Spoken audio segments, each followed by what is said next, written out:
Hi, welcome to Drawing 1. I'm Sarah Jacobs, your professor for this course.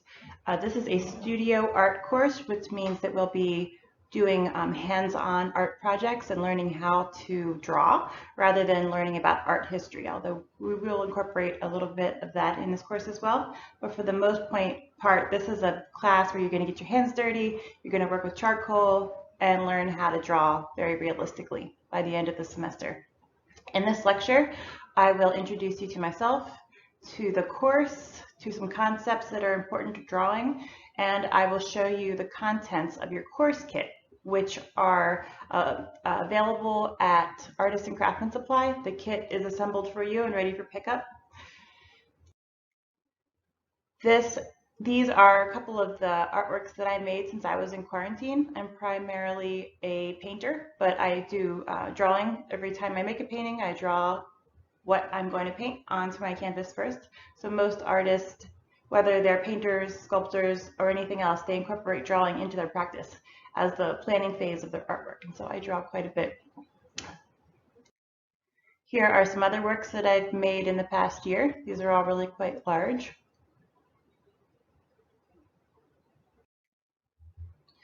This course is hybrid, and so some of the tasks that you're going to be doing will be in person, some will be asynchronous tasks like watching this video, and some will be synchronous where we'll all join together at the exact same time over Teams video chat to have a discussion about the course.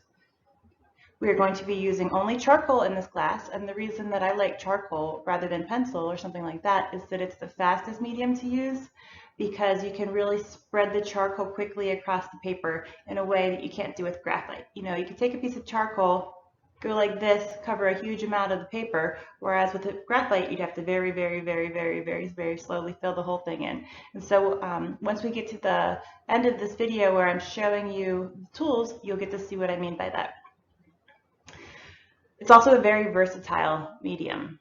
When I say the word medium, it refers to what we're using to make the artwork. So paint is a medium, charcoal is a medium, graphite is a medium, more than one would be referred to as media. That's why we have the phrase multimedia, if an artwork incorporates more than one medium. Okay?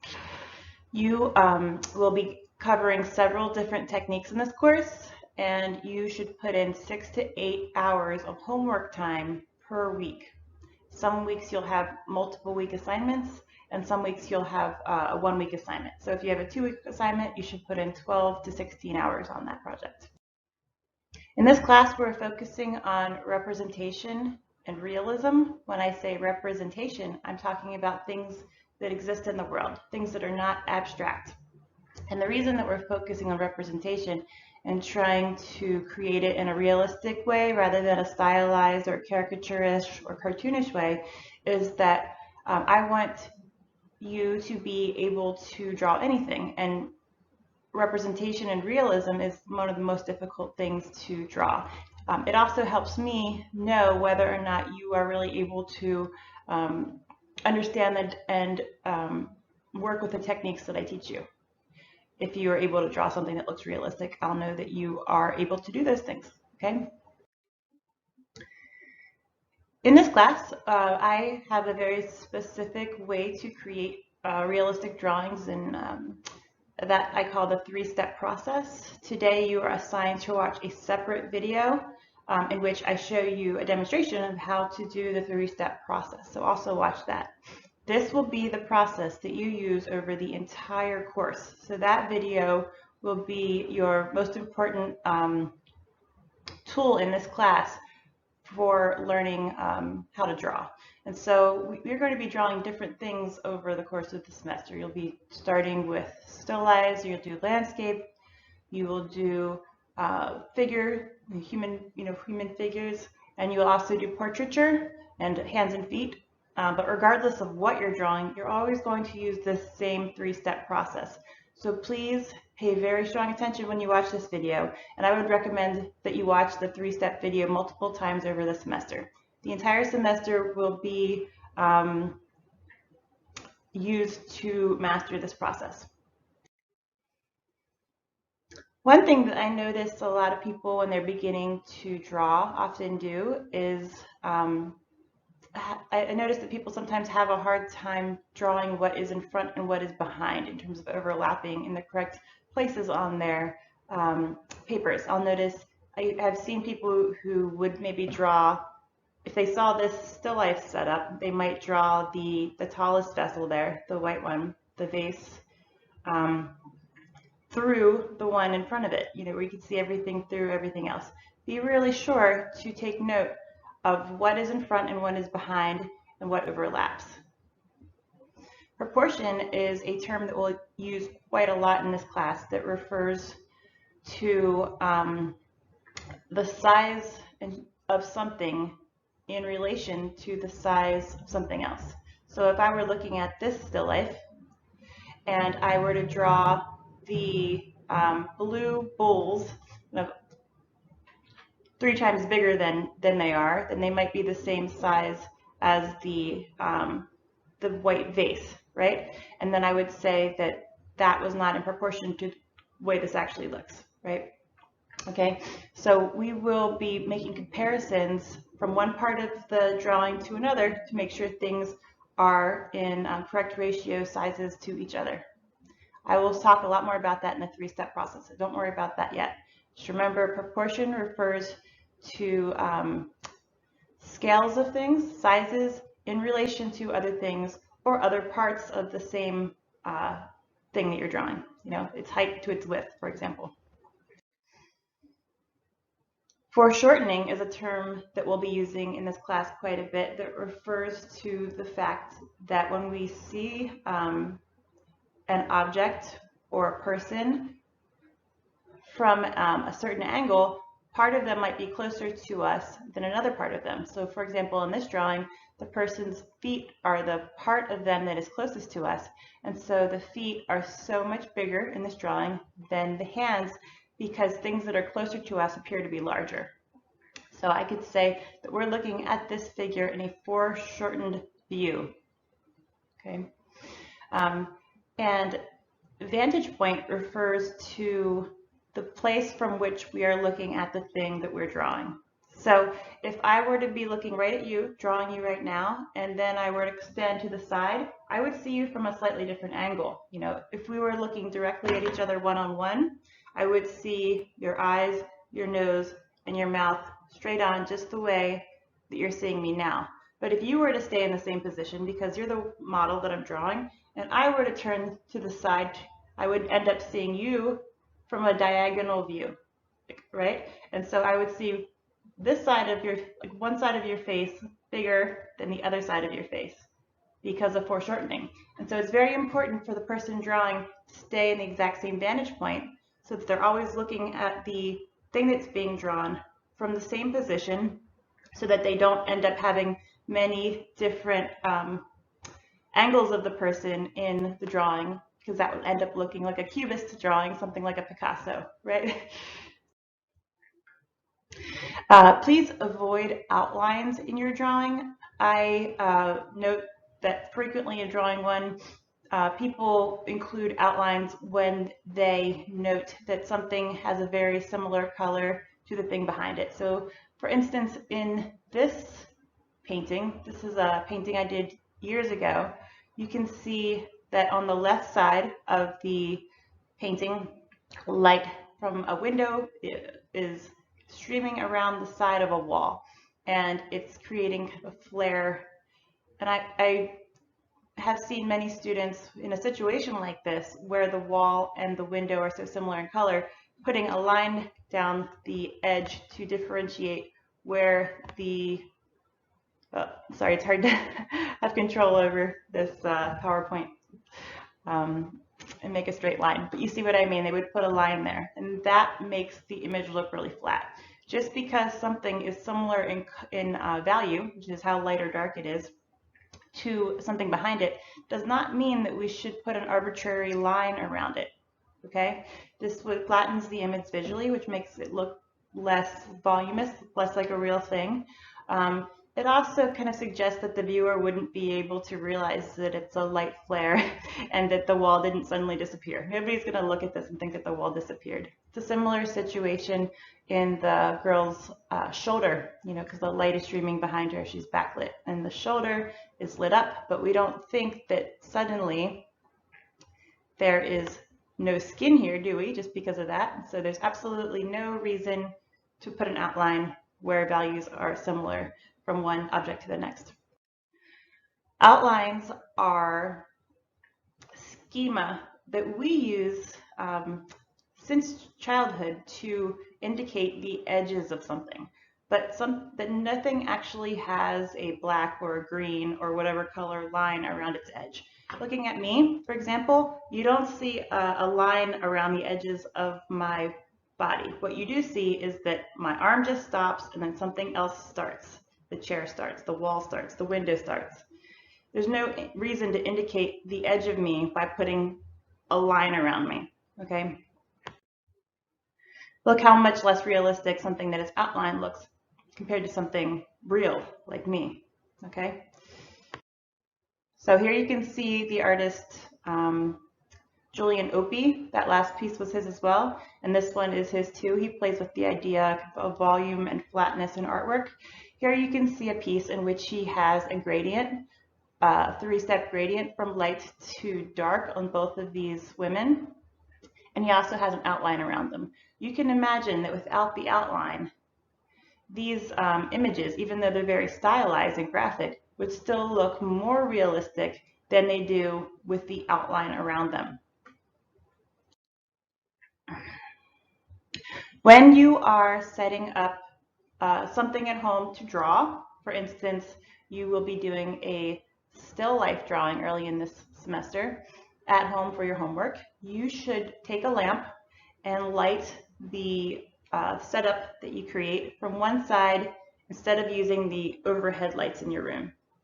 The reason you don't want to use overhead lights is that it creates a very even light tone across the entire image. And then it's hard to see where the shadows are and the highlights are. It's much easier to find volume and to draw something that is lit more strongly from one side than the other. So this is a painting of Judith slaying Holofernes. It is a Caravaggio. And I put this piece in here, not because it's anything like what you'll be drawing in this class exactly, but because you can see that the artist lit the scene from one side, and it created a lot of volume. When I say volume, I mean it looks very round, right? And so if we look at the face of Judith, the woman who is killing the man, you can see that the front of her face is brightly lit and the back of her head is very dark. And so the gradient, which is the transition from light to dark, shows us that her head is round. And it looks more round than it would if she were directly lit directly from the front or from the top. It will just make it much easier for you to draw what you're drawing. We will be talking about composition in this class. I'm going to introduce the idea now. The word composition refers to the way that objects are set up in the picture plane. The picture plane is the shape of what you're drawing on. So you can think sometimes an artwork is in landscape mode, which means horizontally oriented. Sometimes an artwork is in portrait mode, by which I mean it's a vertically oriented surface. That is the picture plane. Sometimes an artwork is round. It could be any shape, but whatever shape the thing is that you're drawing on, the piece of paper, the canvas, or whatever, will be your picture plane. Okay, so sometimes artists like to have their artwork arranged, the objects within their artwork arranged in a way that is not straight in the center. When you have something in the center, it tends to be a little bit boring, and so sometimes we like to spice up our compositions with asymmetrically balanced artwork. And so one way you can make an artwork somewhat asymmetrical is to try to put your objects near the intersecting points when we imagine the picture plane divided into 3 rows and 3 columns. And so this shows how one might, in their mind, divide up their page in order to decide where to put objects. And so you can see if you were to put an object on all 4 of the green dots, which indicate these intersecting points, it would still be symmetrical. And sometimes we want to create a bit of asymmetry. And so I'm not, this method does not suggest you should do that. What it does suggest is that you might want to put your objects near some of these points. Don't use all 4, don't necessarily put them right on. So I might design a composition in which I have one of my main objects here, nearest to that point. Maybe one here. Maybe one here. And now suddenly we have asymmetry within the artwork. And this isn't a great composition. We'd have to find a way to balance it. We'd have to have real things in there. But it's just a kind of an idea of what we mean by using this rule of thirds. Now for a better explanation of that, take note of the 2 different ways that this photograph was cropped. The one on the left, the rock formation in the desert is shooting straight up in the middle of the composition. It is very, very centered. It's kind of a boring composition. I think most people would agree that the one on the right is a more pleasing image to the eye. And you can see that the artist here has used that rule of thirds. The top of the formation is near one of those points. The bottom of the formation is near another one of those points. And the horizon kind of generally goes along the line there as well. Okay. So here are a couple of artworks that we already looked at that use the rule of thirds. Here in the upper left, the still life of vessels is by Morandi. You can kind of see that it mostly goes along this plane. And you could imagine that this would be the full idea of the 3 columns and 3 rows. Here you can see in my piece that the head is near one of those intersecting points, the light is near one of those intersecting points, and the body is as well. Right? So all of these are asymmetrical. Here, the head is a very important part. This knee that sticks up seems to be and hand seems to be an important part, and down here. So they're sort of near these intersecting points, not on them, not all 4. And this is a quick kind of fast way to create a pretty good composition. But sometimes artists prefer to keep things centered and prefer asymmetrical composition. And so a good time to use a symmetrical composition is when you have only one subject. That subject is the most important thing, and most of the time we consider that to be a portrait. So on the image on the left, we see Frida Kahlo. She is what the artwork is all about, and so it does make sense to have her right in the middle, particularly because she's looking right at us. It's very confrontational. It makes sense to be centered. The piece on the right has more narrative happening. You've got a whole scene, multiple characters, lots of things going on. This is The Last Supper by Leonardo da Vinci, and it is in Milan, in Italy. Here we can see that although many things are happening in this artwork, there is one primary figure within the piece that the artist, Leonardo, is highlighting. And so that is, of course, Jesus. We have him here. He's right in the middle. He's not only is he in the middle of the composition from left to right, he also is at the place where all of the lines of the artwork go towards.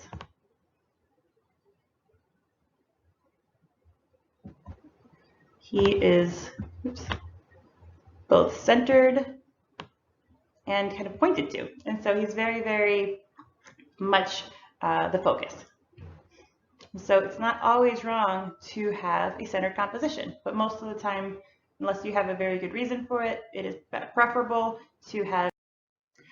When you're deciding what part of your still life or the landscape that you're looking at, or whatever it is that you're drawing, that you're looking at, what parts of it you want to draw, I suggest that you do very quick little thumbnail sketches. These are examples of thumbnail sketches. This is something that you could do in your sketchbook or just to the side of a scrap piece of paper very quickly and easily. And these help to determine how you want to arrange the things that you're looking at on your picture plane, or the surface of the paper in this case for this class. So here you can see the exact same scene 3 times, and the artist is trying to determine how to orient the page. And so in the upper left, we can see that there is a horizontal composition, a horizontal orientation with the boat to the right. Below we can see a vertical orientation of the paper, and on the right we see something a little closer to square. Excuse me, a little closer to square. And so the viewer would read these 3 compositions very differently. And the one on the top, it almost looks like a landscape with a boat in it. It's probably how I would describe it, because the landscape is given more of a prominence here. On the bottom left, we see that it's cropped in. You're seeing more of the boat and its reflection, and you see a lot less of the landscape. And so I might even think of this almost as a portrait of the boat, whereas the one on the right seems to be kind of an image of landscape and boat, or neither one has more of a prominence than the other. And so the way that we decide to crop in our image, so imagine I'm looking at you right now through this computer. I could crop you in where I'm only seeing your eyes. I could crop you out further. I could have it portrait mode like this, or I could have it more of a horizontal like this. So take just about 30 seconds before to sketch out these things really quickly and determine which looks best before you draw what it is that you're drawing. There is a famous phrase in writing, or in this case drawing: you must kill your darlings. And this has a disputed author, but is often attributed to William Faulkner. What does this mean? Sounds kind of scary, right? But what it actually means is that just because you're really quite good at one thing doesn't mean that you should just stick to that. So for example, if you are really good at anime, for example, or if you're already really good at drawing in a particular stylized manner, you'll always be able to do that. You just don't have to cling to it so tightly. Instead of only doing what you're good at, it's important to put it to the side. You don't have to kill it exactly, but put it to the side for a while and try to do things that are scary to you. Try to expand your repertoire. Try to paint in a realistic manner, or try to, or if closer to the end of the semester you're already pretty good at painting in a realistic manner, you should take even more risks. Try to get it a little bit more detailed than you were before. Don't hold yourself back because you're afraid to mess up the drawing. Really go for it. I'd rather you mess up the drawing in the service of trying to do something more ambitious than to play it safe and just do what you know you can do and you've already done before. Okay?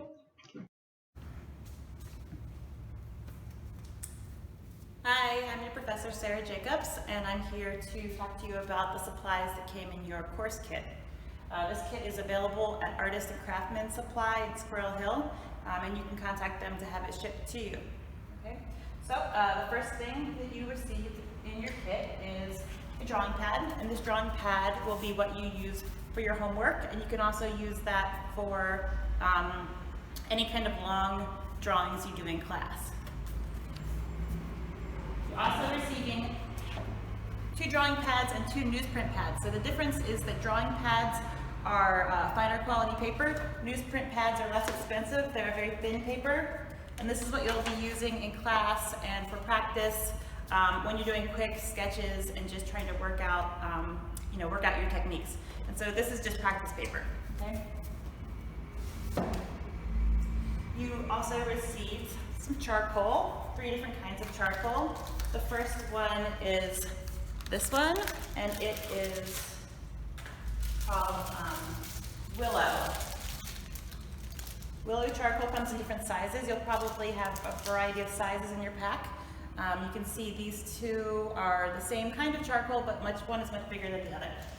So what we do with this is we use this type of charcoal, the Willow, for most things that we do in class. It's very versatile. It's easy to move around the canvas of your, the paper.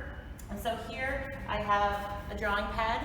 I'll show you what I'm talking about. You can draw with the end of it, or you can hold it sideways and draw like that. Right? So you can see that it makes a big difference, and you can really quickly tone your entire paper with that. And it's also very easy to move around. So look what happens when I do this. And so with that kind of charcoal, you can really push it around your canvas. Whereas this other kind of charcoal is called compressed. Mine broke in half, but that's okay. It doesn't matter if it's one piece or two. Compressed charcoal is very dark, and it's very, very hard to move around on the paper. So you can see it's a much, much darker charcoal, and it doesn't quite go as far, right? So you only want to use this charcoal when you want to make something very, very black, the absolute darkest part of your drawing. And that's why you only get one stick of this. One stick should probably last you for the whole semester, because you don't use this one in many circumstances. You also have a charcoal pencil, and this is also very dark and even harder to move around, okay? So this would only be used for very small details, like maybe really dark part of, like if the corner of your eye were in a shadow and it was really dark and you wanted a lot of tiny detail, and if you're drawing yourself or drawing a person, or maybe eyelashes, something like that, there are very few instances in which you use this as well, and so there's only one, whereas there are 3 packs of the willow charcoal. Willow charcoal is also called vine charcoal, so I could refer to it either way, and that's the kind of charcoal I'm referring to. You also have 2 different kinds of erasers, and they do very different things. So your white eraser, you can see it really takes away the charcoal, and it's very intense. It has a sharp edge, whereas this is the kneaded eraser. You can actually pull it like putty, and this is the way that you'll clean this. You can keep one of these for your entire life and just keep using it. Charcoal gets stuck into it, so let me use it to erase first and show you what it does. You can see that it's more of a gentle erasing, and so you can use this to start to blend as well as erasing. So you see that it's dirty now. If I just pull it, the little bits of charcoal dust start to fall off. So you knead it and knead it, just keep kneading it, and it becomes clean again. So it's pretty cool. Now, like I said, this is used for blending, and it's also used for erasing if you don't want it to be completely gone, but you just want to make it lighter. But you can use this with another tool to create a very small tip, and you're thinking, like, this is a big blobby thing, how do you make a small tip out of it? For very detailed erasing, for instance, like I said a minute ago, around the corners of the eyes or anywhere else, if you want it to be lighter. You can just pull it flat like a pancake and wrap it around another tool. So that brings us to tortillons. Tortillons are used to do very tiny blending, but you can also take the tip of your tortillon, it's just a little stick of wrapped up paper.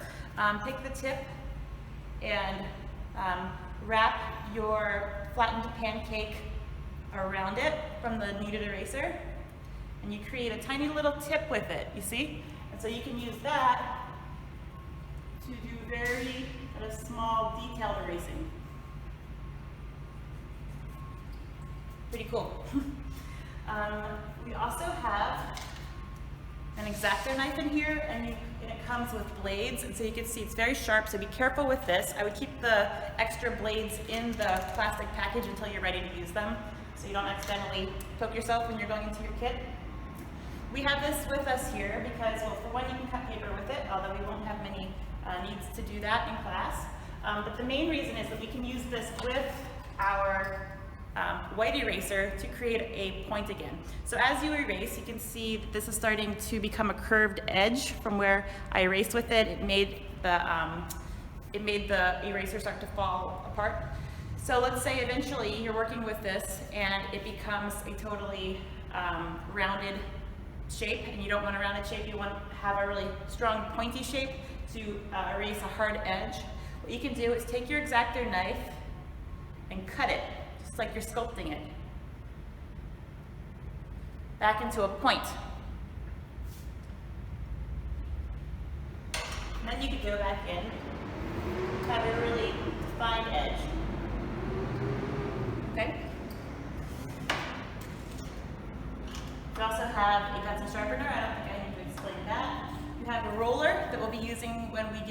into our landscapes, but it's also very useful when you're drawing something that's rectilinear, that has sharp, hard edges. You can take your charcoal and tone around it, right?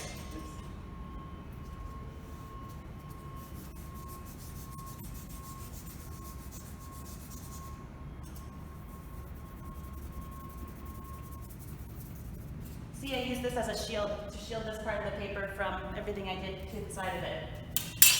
You also have masking tape, and we use masking tape for homework projects. And so you can see here I have added masking tape around the edges of the paper.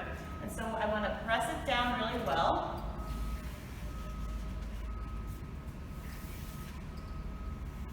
And now, even if I go in here and draw all over the place,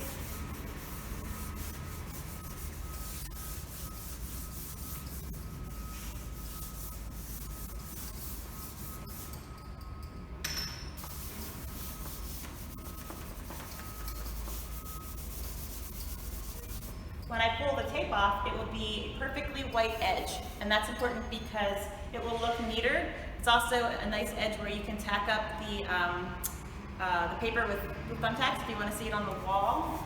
And before you take that off though, the tape, this is not something that's in your kit because there's a much cheaper version of it out there in the world besides the art store version. So this is called spray fixative, and it's used to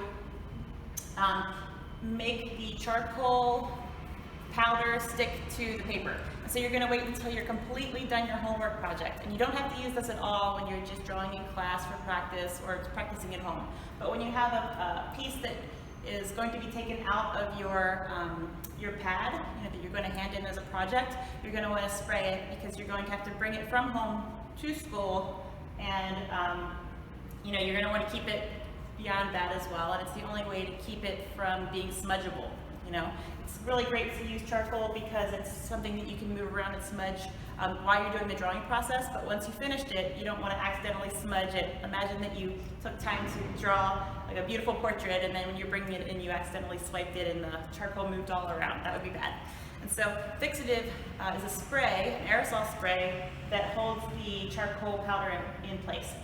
Now, I didn't put this in your kit because it's a little bit expensive compared to what you could purchase instead, which is an aerosol hairspray. So just go to the dollar store or the CVS or whatever and buy the aerosol hairspray. Now, not the spritzy kind, but the actual aerosol kind, the kind that's bad for the environment. Something like white rain would be good. I mean, it would be preferable to get one that is not fragranced. So what we do with this is, I'm filming this inside, and so I'm going to spray it here, but you should always spray it outside because it's not great to breathe in this kind of fume. I know we spray our hair inside, but really it's not great for us. Okay, so you shake it, you stand back about a foot,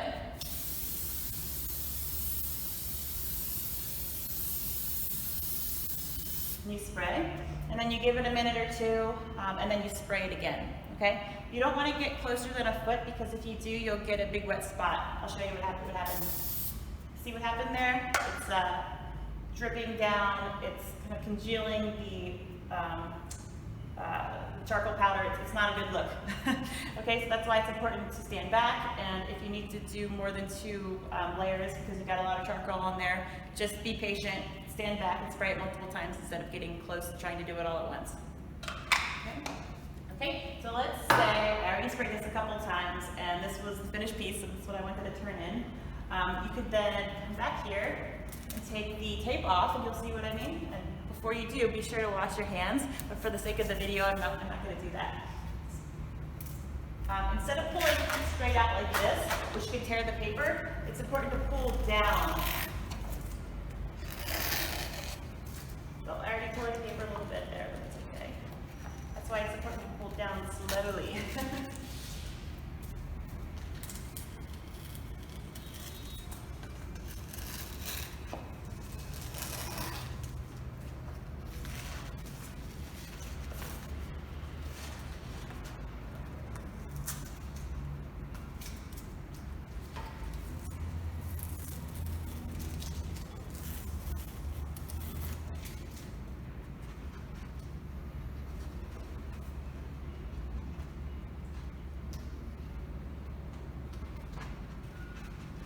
can be helpful to leave a little flap off the side to make it easier to grab.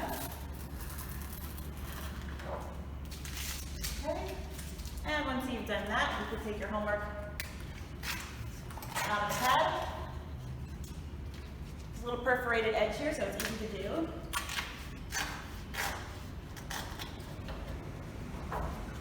And bring it in and turn it into me. All right? If you have any questions about the items in your kit, just send me an email or talk to me when we see each other in person, or post it to the updates page of our Celtic Online course page. So that way other people can see it as well, and they'll see my answer if it's something that would be of general interest to the class. Okay, thank you so much.